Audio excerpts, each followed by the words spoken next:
I am Fri Chihak, author of the powerful book, How to Grow Money from the Inside Out, which you can get on Amazon, creator of ManifestHighNetWorth.com and the High Net Worth Academy. Today on Manifest High Net Worth TV, we're talking with Conscious Billionaire to be Denise Tilley. Hi, Denise. Hi, Fri. How are you? Doing great. Excuse me, guys. So I'm going to read to you Denise's bio because it is awesome what Denise does. Denise is a brand strategist and coach for purpose-driven entrepreneurs, coaches, creatives, and service-based providers. Denise combines her unique gift to easily capture the heart of any business. And she combines that with 10 years of experience as owner of a very high-end custom hat business. Yay, hats! I love hats. And she combines these two powerful gifts, her unique gift and her experience, to deliver her clients a brand message and design that speaks directly and clearly to their potential clients and easily converts them into satisfied clients. Denise, welcome to Manifest High Net Worth TV. Woo, so glad to have you. Thank you so much, Fri. I'm delighted to be here, and thank you for that lovely introduction. We're going to talk a little bit later about what you do for your clients, just so that everyone understands how they can use your services when needed. But for now, I am intrigued about your desire to be a billionaire and a conscious billionaire to boot. What brought you to that point? What made you decide, Denise Tilley, I'm going to be a billionaire? Well, I've always imagined myself having a lot of money. You know, I like the finer things in life, and that costs money. Yeah. And you know, I like the finer things because to me it's all about quality. You know, whether it's clothing or where you live. That being location as well as like your physical home, all kind, you know, like I love quality in all areas, quality relationships too, which doesn't cost money obviously, but yeah, I just have always been drawn to that since I was a child. And so I hid behind that for a long time. I felt bad. You know, I think that's very prevalent in society where, you know, there's something wrong if we want too much, right? It makes us superficial. And so I really, you know, I kept it to myself, but the desire never went away. Mm-hmm. And even from the time I was at least in high school, I always imagined working for charities, you know, working for foundations, mm-hmm. and maybe not as a career, but to be able to give. I had done I was a candy striper growing up. So I worked in a hospital, you know, going around visiting the patients, and used to go to a nursing home nearby and visit the patients there. So I enjoyed that kind of work, and I continue doing those things today as an adult. I think it's just part of being, like, to me, it adds to the richness of life to be involved with that. Absolutely. And so, you know, really, since it was after being in, you know, having my hat business where, you know, I was around a lot of artists and craftspeople, which I love. But they had the starving artist mentality, you know, and that was like, it was somehow a badge of honor. And I thought, this is not a badge of honor to me at all, you know, because it is hard to make a living in the arts, or it can be. And so, you know, that was where I got frustrated, to be honest with you. And I was like, you know, this is just not, like, I don't see myself doing this for the rest of my life. It'll be part of what I do, but there's more. And I was very frustrated by the fact that, like, you know, I got great reception from my work, and that it, you know, it brought joy to people, which is lovely, which brought joy to me, but there was something missing. It really didn't feel like enough. Honestly, I knew I had more to give. And really the missing component was making more money. Right. And so I had been a psychology major in college, thought I would be a psychologist perhaps. Right. Realized after kind of, you know, doing an internship in that wasn't really for me. But that it was close, right? And so when I started learning about coaching and getting my own coaching for business coaching for my hat business, I was like, wow, I want to be a coach. Yeah. And it was a transition of like allowing myself to do that, because I was like, oh, am I abandoning my art? And and so it was a process, and now, I can combine all of it in what I do today. So to answer your question, it was really from my desire to be a conscious billionaire comes from, being pretty far away from it, like living a nice lifestyle, but yet not doing a lot of things because it was all going into my art, and thinking this is like, there's more to life than this, right? And I wasn't able to give to, doing volunteer work and whatnot, that I wasn't able to do the things that I wanted to do, right? And so it made it very clear that while I love my art, there's more, right? I can do it. I can do more than that and make a great living. That is so true. What you have said, some points that really stood out to me. The starving artist mentality, that is out there. People believe that, and a lot of people, experience that as a result of that belief. And so that it's powerful that you were in the midst of that, and then you got out of that, and you were creating hats that were selling, high-end hats, and you had a thriving business. But at the same time, you realized I wanted more. Mm-hmm. So that mentality, where in society people feel guilty about wanting more, and even guiltier about accepting that they want more. Right. It's so prevalent. And when you understand how the universe works and how metaphysics works, there absolutely is no need to feel guilty about wanting more, because wanting more equals really giving more. Because I don't know anyone who is a billionaire who keeps all the money to himself. Those people give money away in humongous amounts. Right, exactly. And just your desire to continue to be of service, working at different nursing homes and places like that. When you're a billionaire, that allows you to be able to do that and much, much more. Yes, exactly. It gives me chills just the way you're reflecting this back, because I know that a huge, something that really stuck in my mind when I first started getting coaching, a number of years ago, mm-hmm. and making this transition was when a coach said to me, money just makes you more of having money just makes you more of who you are. And I went, oh, I'm so on board with that. That really changed things for me. And I think that a lot of us have heard that expression. Yes. But it's so true, it's just so true. You can make it whatever you want to be. It's not, just because you have money doesn't make you greedy or a jerk or any of those things, right? Or selfish. It can be the opposite, actually. Of course. That is so true. It's very true.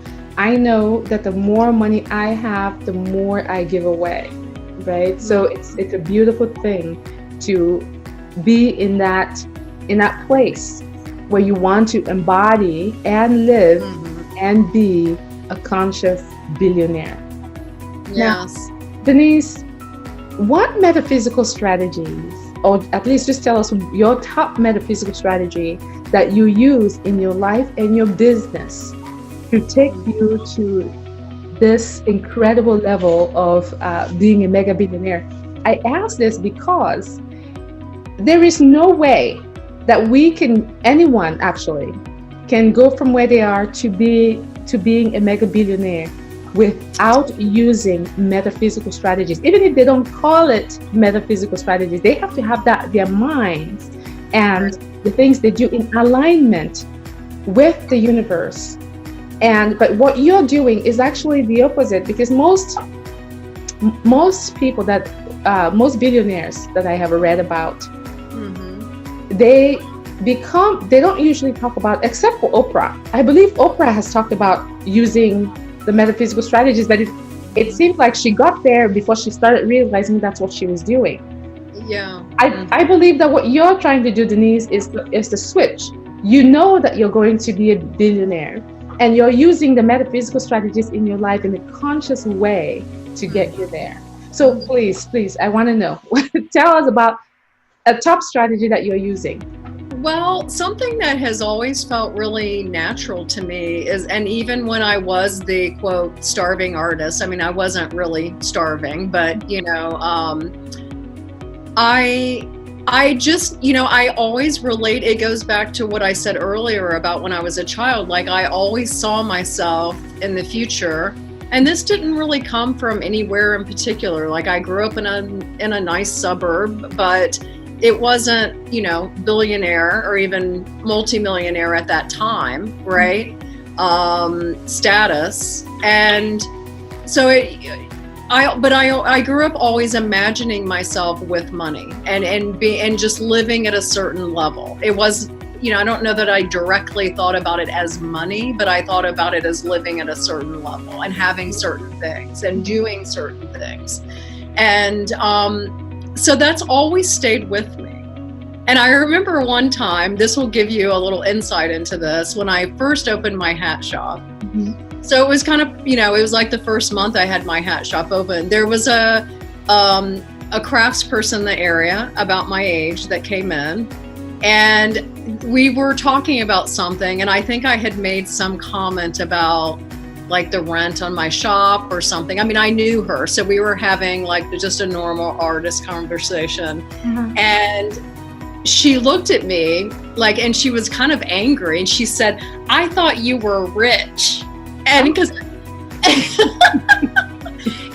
it like really took me aback, and I thought, well, I don't even know what you mean by this. But what I get that she meant by that, like, I quickly understood after she left. I was like, well, that's how I present myself. I do think that I do, like, and it's not because I go around acting like I have money. It's just that I live as if, to answer your question, I live as if I am that person. And that is how you get there. And now, do I do it exactly right? Of course not, but that to me, and I do that not because it feels fake, but the opposite. It feels actually aligned with who I am.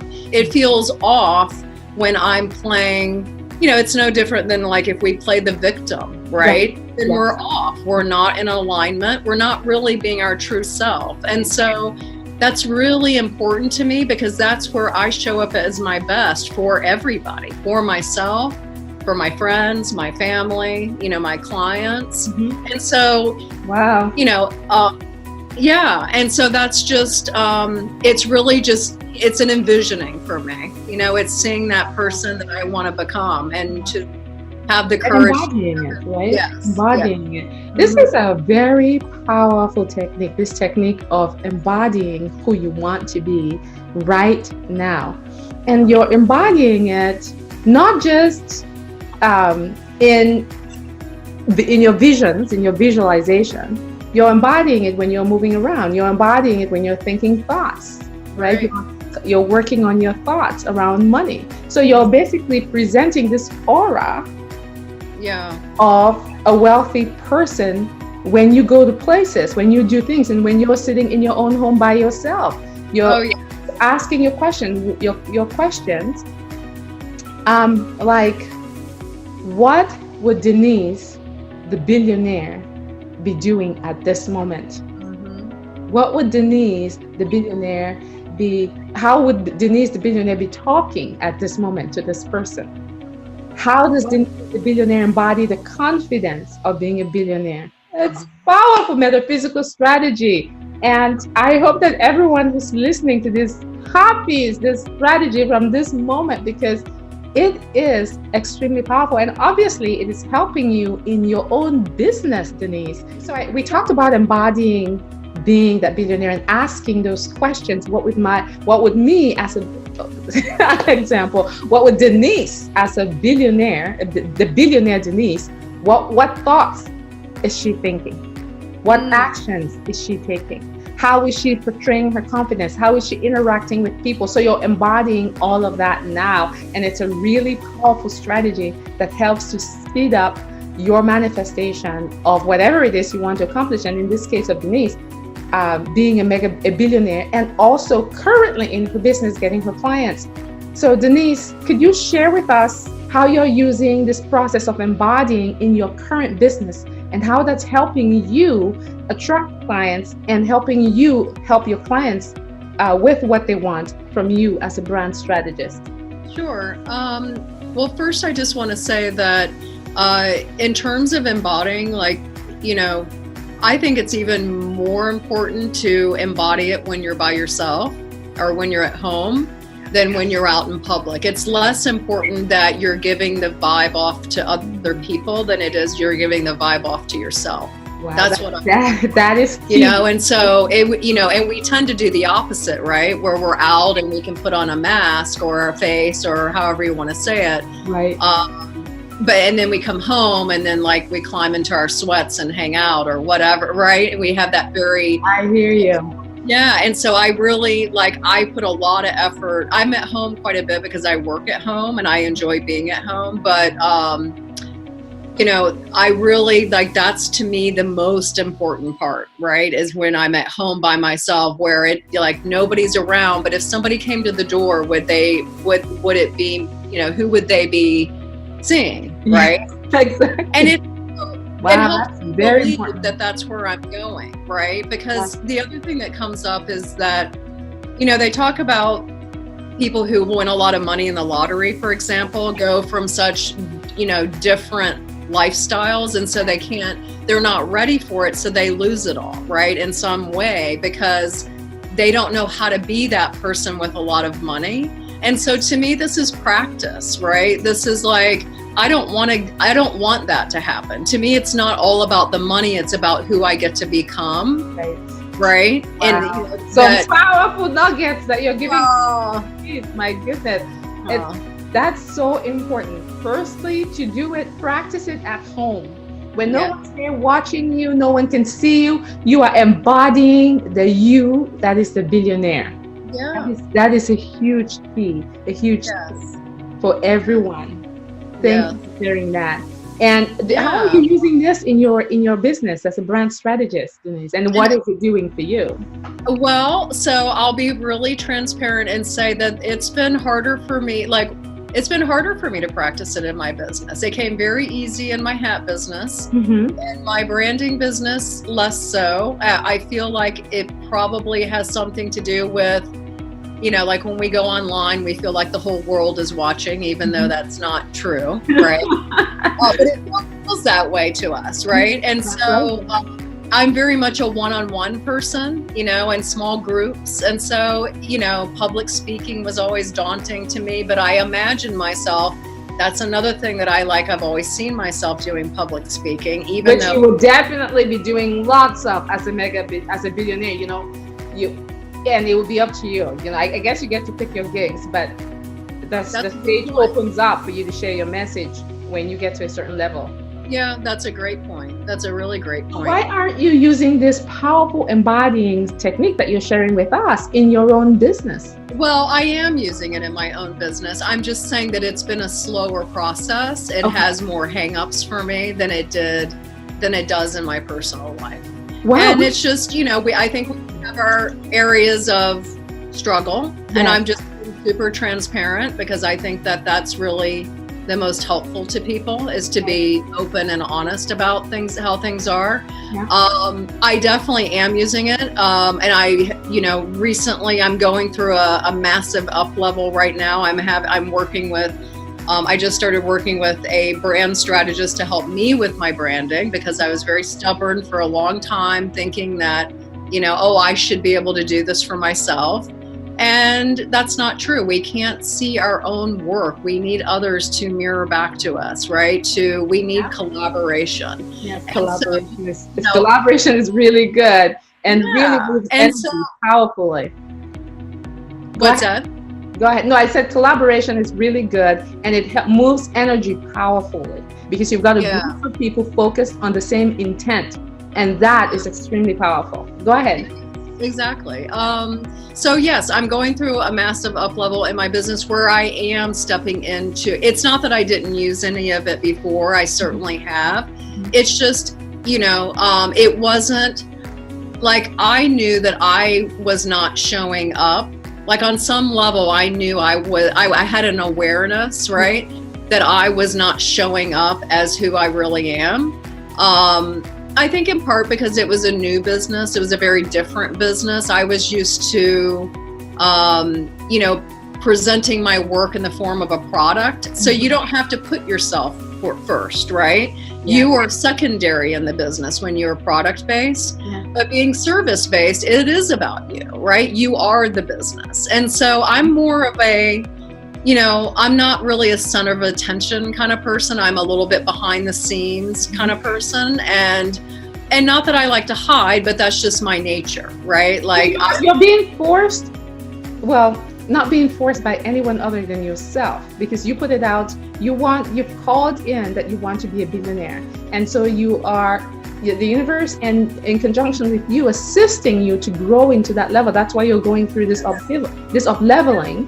Right. And that's why you have to face your fears, because when you become a billionaire, my goodness, whether you like it or not, I suppose this is a limiting belief that can be changed for sure, what I'm about to say. But I'm about to say, whether you like it or not, you're going to be on the news, in magazines.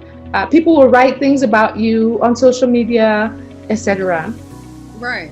And it seems to me like you are in the process of up-leveling, pulling yourself out of your shell and being visible, so that as you grow into that billionaire, you will be comfortable in speaking your truth out and about, and helping others to step up and speak the truth as well. Absolutely. Powerful.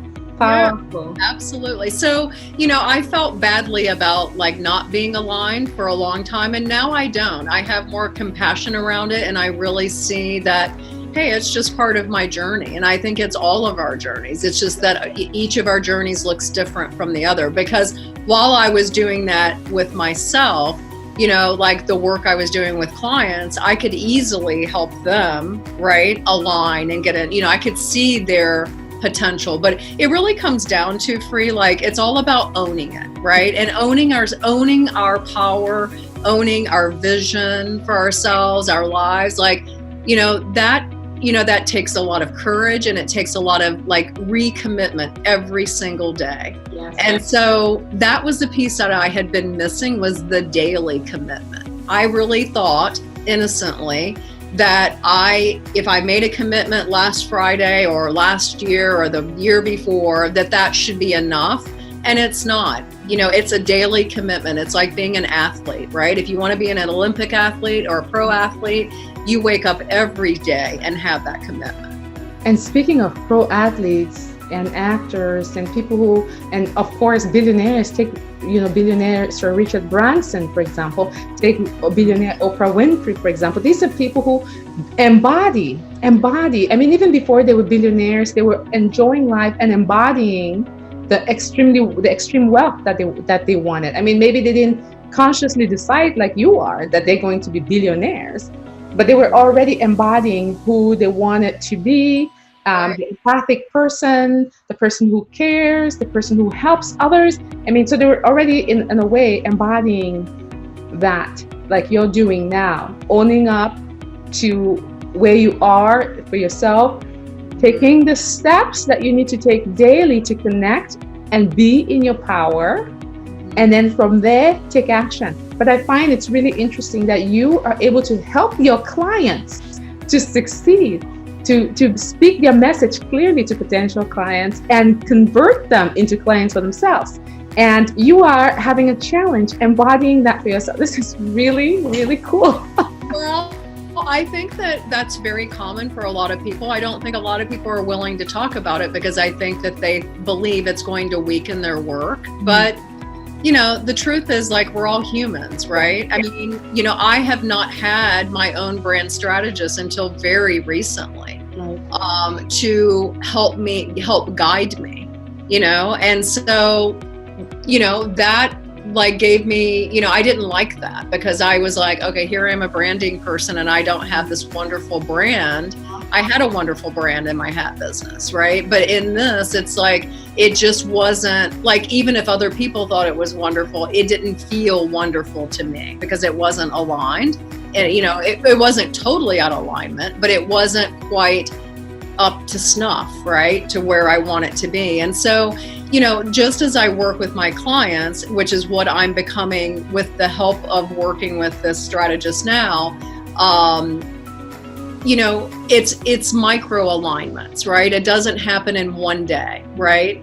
It depends on where people are in their work, but mostly like we're micro aligning, it's through my work with them, just as I'm working with my strategist, is that, that we talk about one element and we go and we tweak it, we keep working it until it's like, okay, that's the right fit. And then we move on to the next one and the next one. And so I think that's how our lives are, really, right? I think that everybody's journey is really that. Yes.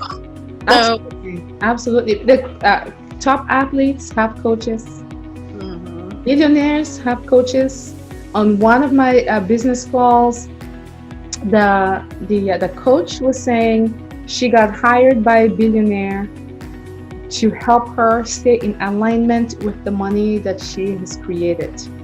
So billionaires get coaches. So it's very normal to get a coach for the same thing that you're doing. Yeah.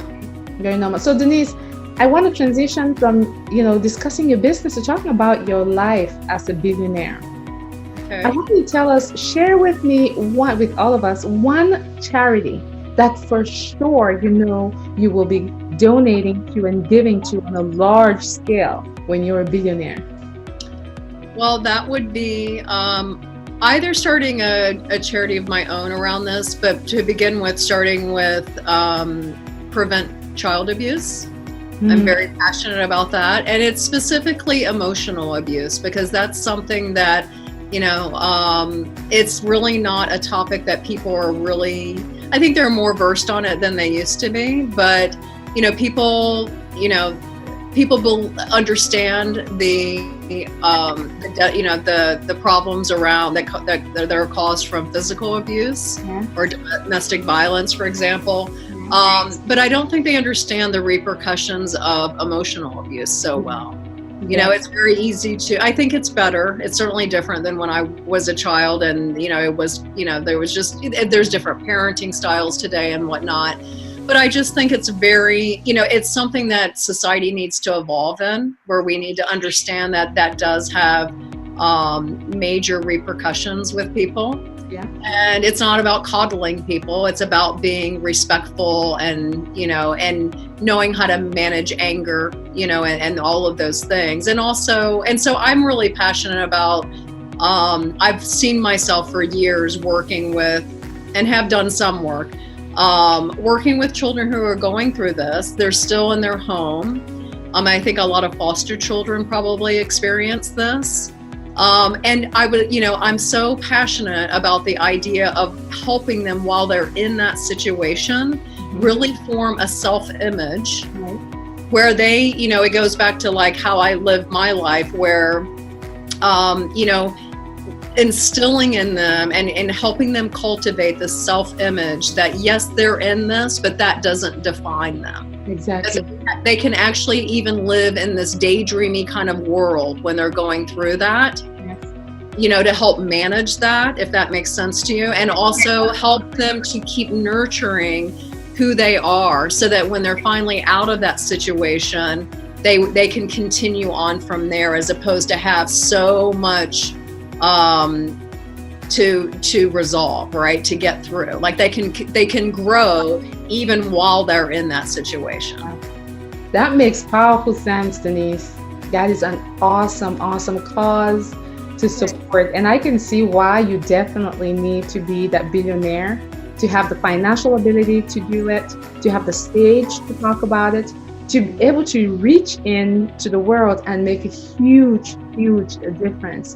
Because it's one of those things that really can end a cycle, a negative spiral, a negative cycle. Because helping those kids who are going through it will then allow them, when they move out of that location, to not repeat that. Exactly. Like to be adults who actually respect and honor the lives of others and their own children, and so on and so forth. Yes, it's absolutely. A powerful charity to have when you're a billionaire, Denise. I so appreciate those of us who are going to be watching this on Manifest High Network TV. You are going to love, love, love this. And finally, Denise, I want you to paint me a vision. So aside from the charity that you're going to be support charities, I know there are going to be many, you're going to be giving quite a bit. So apart from the charities that you're going to be supporting, right? Paint a little picture for me of your own life of luxury and ease.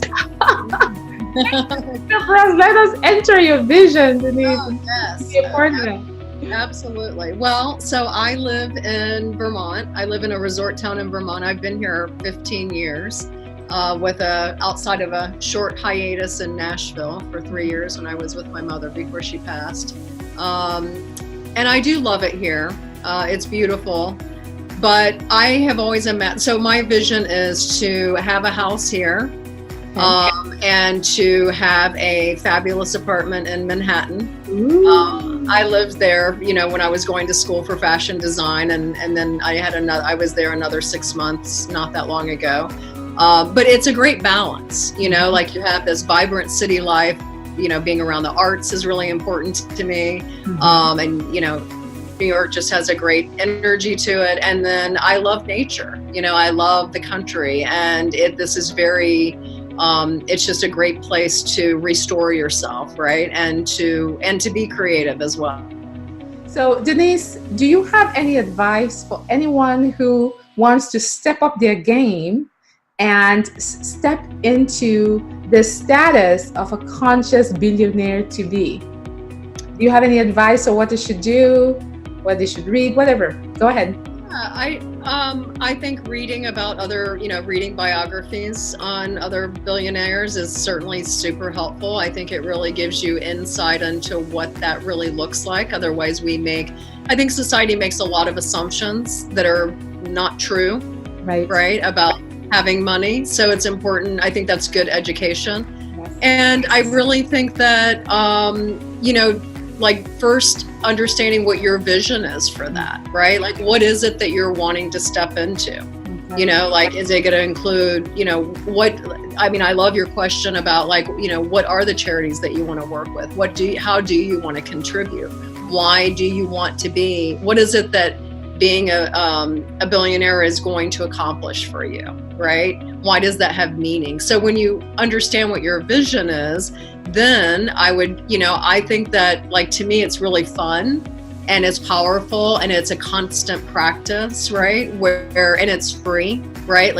There's no excuse for not doing it. And it's a really essential practice of, stepping into that every day, every moment, right? And where that becomes your new normal, because I just think that assists you. That's always been the most powerful for me in any kind of up leveling, is just being really mindful of that. So yeah, education through reading and talking with people, really getting really clear on your vision and then embodying that. And I just wanted to say, up leveling means you're going through an inner transformation or transmutation, as some people call it, in order to become that better version of yourself that you're seeking. So whatever that better version means to you. So that's what the term up leveling means, just in case anyone's questioning. So Denise, thank you so much for being on Manifest High Net Worth TV. Oh, it's been a pleasure. I've loved it. Good. And I'm sure everyone who listens to this is going to love it too, just as I have enjoyed it. I just want to remind all our listeners and watchers to know that we did a show last week with a conscious billionaire to be Melissa Alvarado. And they also can go right after this video to watch Melissa Alvarado on Conscious Billionaire to be on the Manifest High Net Worth show. I'm just going all over the place. That's okay. Anyway, Denise, thank you so much. I really appreciate all the nuggets that you've given us, from what made you want to be a billionaire, to how that's going to affect your life, to painting us a vision of your life, to charities that you're going to support, and the advice that you're giving to anyone else who wants to step up the game and become a conscious billionaire. Thanks so much, Denise. Thank you, Fri. It's really wonderful what you're doing here. Good. I'm so glad. I'm very, very glad. Everyone, you heard it here first. Denise Tilley, conscious billionaire to be. When she's a billionaire, well, I'm sure people will flock to this video, right, to see where it started, where you revealed what you were going to do. All right. Thanks, Denise. Thank you so much. Have a fabulous week. Okay, you too. Bye. Bye.